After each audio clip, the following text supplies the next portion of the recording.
കയ്യിൽ പണമില്ലേ? വിഷമിക്കേണ്ട. 5 മിനിറ്റ് കൊണ്ട് മൊബൈൽ ഫോൺ ഉപയോഗിച്ചുകൊണ്ട് ലക്ഷങ്ങൾ വായ്പയായി എടുക്കാം. അതും പേപ്പർ വർക്കുകളോ ബാങ്കിൽ നേരിട്ട് പോകാതെയോ ഈ പണം കിട്ടും. ഇങ്ങനെ ഒരു പരസ്യം കാണാത്ത മലയാളികൾ വളരെ കുറവായിരിക്കും. ഓൺലൈൻ വായ്പ ആപ്പുകൾ അരങ്ങുവാഴുന്ന കാലം കൂടിയാണിത്. ഇന്നത്തെ ഡിജിറ്റൽ യുഗത്തിൽ നിമിഷങ്ങൾക്കുള്ളിൽ വായ്പ വാഗ്ദാനം ചെയ്യുന്ന നിരവധി മൊബൈൽ ആപ്പുകളും അങ്ങനെ ലഭ്യമാണ്.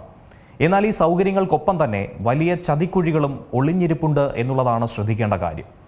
നിമിഷ നേരം കൊണ്ട് പണം അക്കൗണ്ടിലേക്ക് എത്തുന്ന മരണക്കെണിയായി പലപ്പോഴും ഈ ലോൺ ആപ്പുകൾ മാറാറുണ്ട്. കേവലം ഒരു മൊബൈൽ ഫോൺ മാത്രം മതി നിമിഷങ്ങൾക്കുള്ളിൽ ഈ പണം കിട്ടാനെങ്കിൽ ഇത് തന്നെയാണ് ഓൺലൈൻ ആപ്പുകളിലേക്ക് ആളുകളെ അടുപ്പിച്ചതും. എന്നാൽ ഇതിനു മുന്നേ നാം ശ്രദ്ധിക്കേണ്ട പലവിധ വിഷയങ്ങൾ കൂടിയുണ്ട്.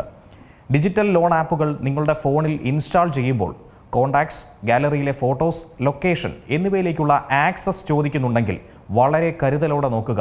ഒരു വായ്പ നൽകുന്നതിന് ഇത്തരം വിവരങ്ങളുടെ ആവശ്യമില്ല എന്നുള്ളതാണ് യാഥാർത്ഥ്യം. ഡിജിറ്റലായി വേഗത്തിലുള്ള വായ്പകൾ നിയമാനുസൃതം പ്രവർത്തിക്കുന്ന ആപ്ലിക്കേഷനുകളിലൂടെ ലഭ്യമാണെങ്കിലും ഇവിടെയും പ്രാഥമിക വിവരങ്ങൾ, KYC രേഖകളോ കൃത്യമായ പരിശോധനകളോ ഇല്ലാതെ ഉടൻ പണം നൽകുമെന്ന് അവകാശപ്പെടുന്ന ആപ്പുകൾ പലപ്പോഴും തട്ടിപ്പായിരിക്കും. അതുകൊണ്ട് തന്നെ ശ്രദ്ധിക്കുക. ആപ്പിൾ ആപ്പ് സ്റ്റോറിലോ ഗൂഗിൾ പ്ലേ സ്റ്റോർ മുഖേനയോ മാത്രം ഈ ആപ്പുകൾ ഇൻസ്റ്റാൾ ചെയ്യുക. അതല്ലാതെ ലിങ്കുകൾ വഴി ഡൗൺലോഡ് ചെയ്യരുത്. അത് വലിയ തട്ടിപ്പുകൾക്ക് വഴിയൊരുക്കും. ആപ്പിൻ്റെ റിവ്യൂ, നൽകിയിരിക്കുന്ന റേറ്റിംഗ്, അപ്രൂവലിന് മുൻപ് തന്നെ ലോൺ എഗ്രിമെൻറ്റിലെ കർശനമായ നിബന്ധനകൾ എന്നിവയൊക്കെ തന്നെ വ്യക്തമായി മനസ്സിലാക്കണം. ഇതോടൊപ്പം ഹാക്കർമാരെയും കൃത്യമായി തിരിച്ചറിയുക. വ്യക്തിഗത വിവരങ്ങളും ഡോക്യുമെൻറ്റുകളും ചിത്രങ്ങളും ഒക്കെ കൈമാറുന്നത് വളരെ ശ്രദ്ധിക്കണം. വായ്പ എടുക്കുന്നതിന് മുൻപ് പലിശ നിരക്ക്, പ്രോസസ്സിംഗ് ഫീസുകൾ എന്നിവ കൃത്യമായി മനസ്സിലാക്കി വെക്കണം.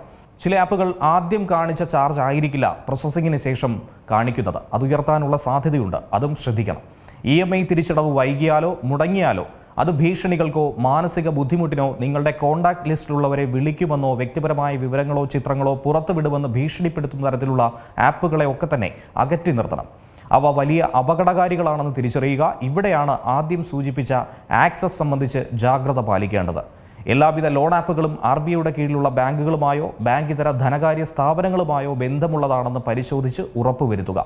സാമ്പത്തിക ഇടപാടുകൾ നടത്തുമ്പോൾ എല്ലായ്പ്പോഴും ജാഗ്രത പാലിക്കുക. ചെറിയൊരു അശ്രദ്ധ വലിയ സാമ്പത്തിക നഷ്ടത്തിലേക്കും മാനസിക സമ്മർദ്ദങ്ങളിലേക്കും നയിച്ചേക്കാം. കരുതിയിരിക്കുക.